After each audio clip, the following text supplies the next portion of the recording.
That moment, right there. That hesitation you just saw, that wasn't a stranger. That was you, last Tuesday. Or it was your mom, or your neighbor down the street who used to throw a cookout every 4th of July, and this year for the first time in 30 years she didn't. We're going to talk about why, not the way cable news talks about it, with ticker tape and retired generals arguing about missile trajectories. We're going to talk about the thing that actually affects your life every single day, your grocery bill. Because right now, in March of 2026, the war in Iran isn't just playing out on a screen in your living room, it is playing out in your refrigerator. Stay with me for the next 25 minutes. What you're about to learn will change the way you see every receipt, every price tag, and every decision being made in Washington forever. Let me ask you something. When did groceries stop feeling like groceries and start feeling like a crisis? Think about it. There was a time, and it wasn't that long ago, when you could walk into your local Kroger or Walmart and fill up 2 carts and not feel your heart rate spike when you got to the register. Now you budget. You choose between the name brand and the store brand. You check the unit price per ounce like you're some kind of economist with a PhD in grocery optimization. You maybe skip the steak this week. Maybe you cut back on the deli meats. Maybe the kids are eating more pasta than they used to, and you tell yourself that's fine, pasta is fine, but somewhere in the back of your mind, you know something is deeply wrong. Here's what's wrong. We are living through the most significant disruption to the global food supply chain in modern American history, and the reason it's happening is a war in a country most Americans couldn't find on a map 3 months ago. But that war, that distant, seemingly irrelevant military operation, is directly connected to the number on that receipt sitting on your counter right now. This video has one goal: to connect those dots.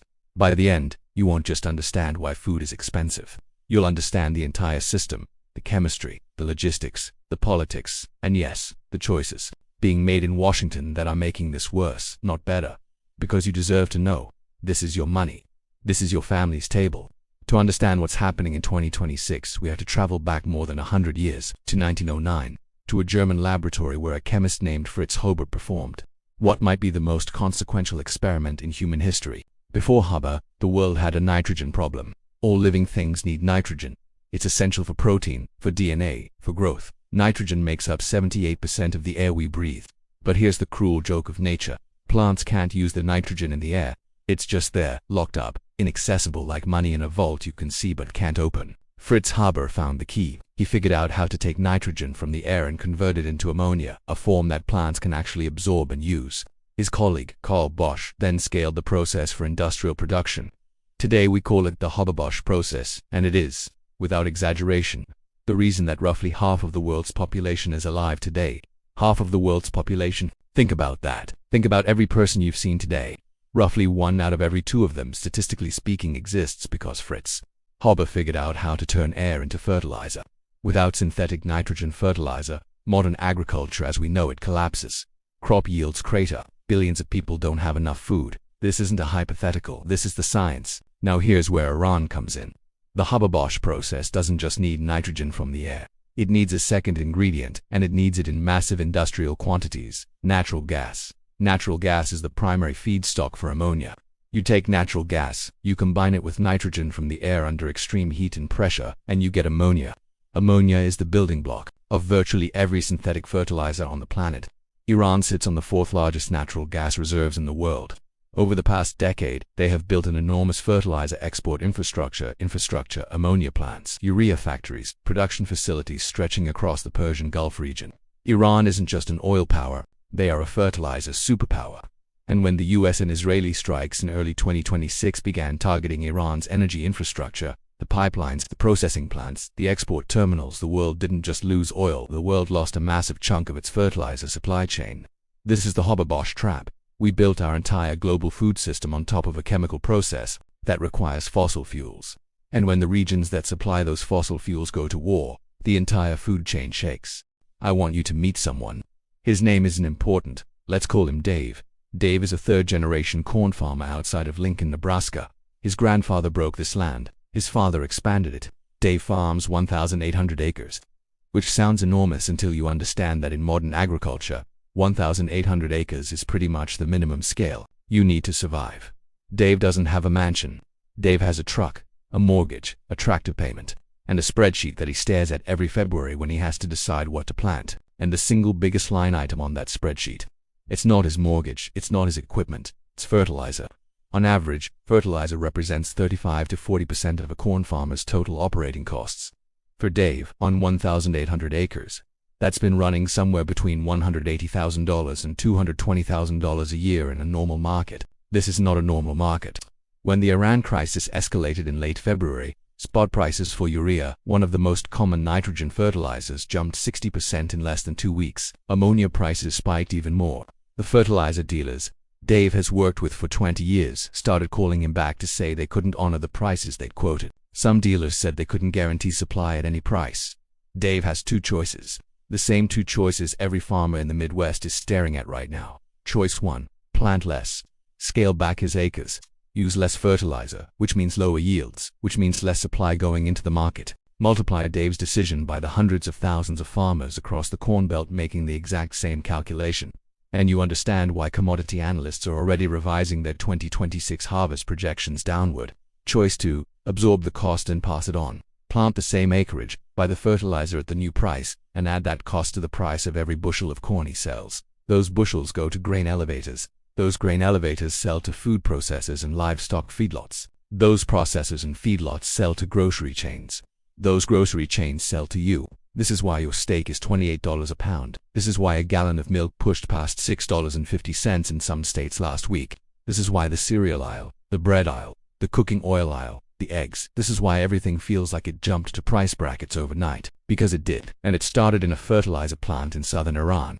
At this point you might be thinking, okay, so Iran's fertilizer exports are disrupted. Can't we just get it from somewhere else? Russia, Canada, the United States itself? And the answer is yes. Eventually, partially, but not fast enough, and not without enormous additional cost. Here's the second layer of the crisis that most people haven't heard about yet. It's what I call the logistics tax. Most of the world's fertilizer and fertilizer components, potash from Russia and Belarus, phosphate from Morocco, ammonia from the Gulf states, travels through one of the world's great maritime choke points, the Red Sea and the Suez Canal. This isn't a coincidence. The Suez Canal exists precisely because it is the most efficient route connecting the production zones of Asia and the Middle East to the consumption markets of Europe and North America. Around 12 to 15% of all global trade passes through that canal. When it's open, it works. When it's not, or when ships are afraid to use it, the entire cost structure of global trade changes overnight. Right now, with the military situation in the Persian Gulf and the Yemen front that flared up again in response to the Iran strikes, Lloyd's of London and other major marine insurers have declared the Red Sea and the Gulf of Aden a war risk zone. What that means in practical terms, the insurance premium for a single cargo vessel transiting that route has increased by more than 400%. Many carriers are refusing to go through it all, so they go around Africa. Cape of Good Hope, the route that European explorers used in the 1400s before the canal existed, and that adds approximately 14 days to a voyage from the Gulf to the US East Coast. 14 days of additional fuel, 14 days of crew costs and vessel depreciation, 14 days of port scheduling delays. For a large bulk carrier, that can add $2 to $3 million to a single voyage, and that cost it lands on the fertilizer, which lands on the farm, which lands on the food processor, which lands on the grocery chain, which lands on you. You are paying a logistics tax on every single item in your grocery cart, and most people have no idea it exists. But here's the part that keeps agricultural economists up at night. It's not just about cost, it's about timing. Farming operates on a calendar that does not negotiate. Corn in the Midwest has to be in the ground by late April or early May. If fertilizer is sitting on a ship somewhere off the coast of West Africa, because it can't get through the Red Sea in time if it arrives in June instead of March, that entire crop cycle is gone. You don't get a do-over. You don't plant in July and hope. That harvest year is simply lost. Now I want to talk about something that's going to sound counterintuitive at first, but stick with me, because this is where things get genuinely scary.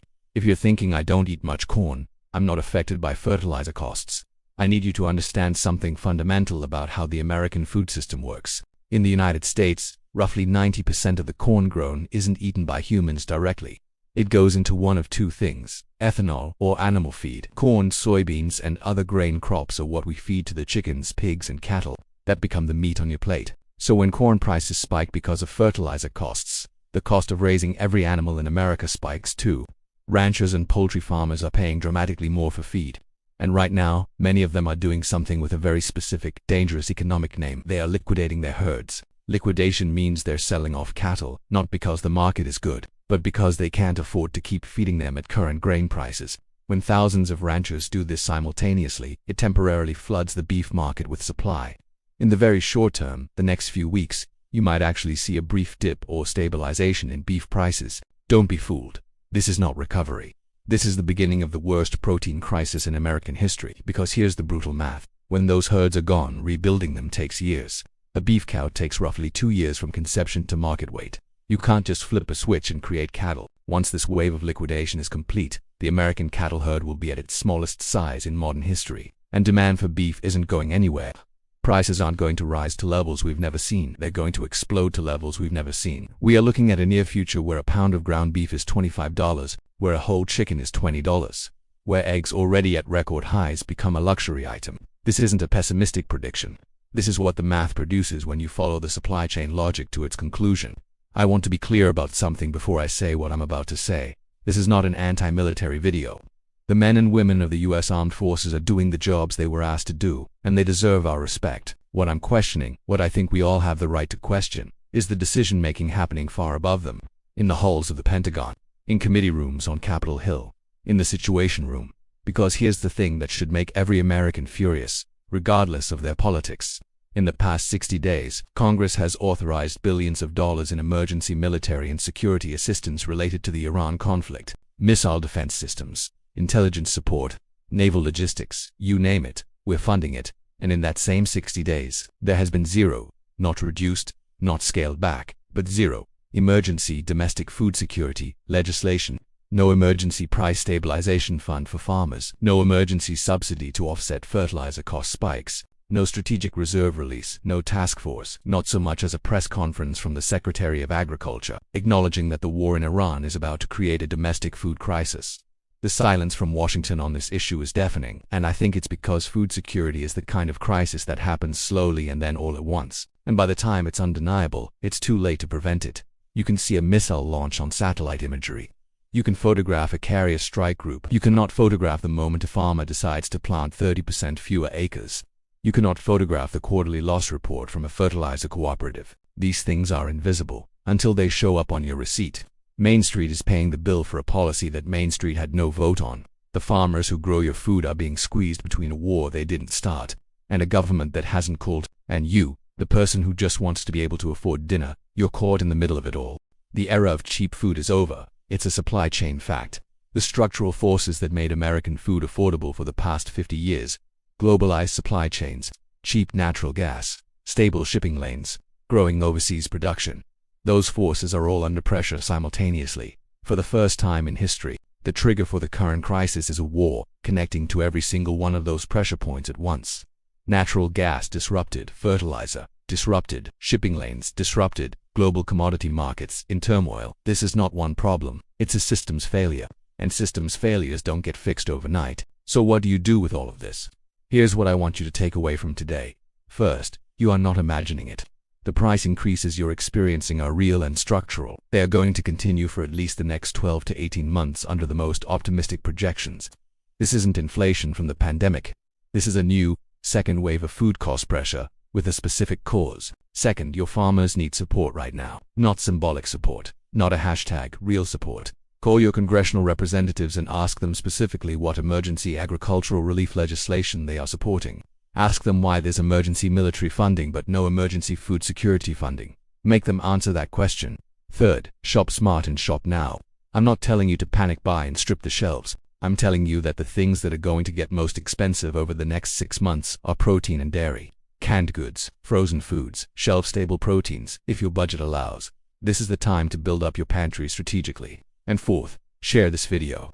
Not because I want the views, share it because the best thing that can happen right now is that more Americans understand the actual mechanism of this crisis, because an informed citizenry is the only thing that puts real pressure on the people who have the power to do something about it. The bill for this war arrived this morning. You'll find it on your dinner plate tonight. Before you go, drop a comment right now. Tell me your city and state, and tell me what the price of a gallon of milk and a dozen eggs is at your local store. We are building a real-time price map across America and your data matters. Pin this comment. Let's make it visible. If you're new here, subscribe. Turn on notifications. We cover the economic stories that the mainstream media buries because they're too complicated, or too politically inconvenient, or simply because they don't fit in a 60-second clip. This is the work. I'm grateful you're here for it. This is Money History. This is the Fertilizer Front. And we'll see you in the next one.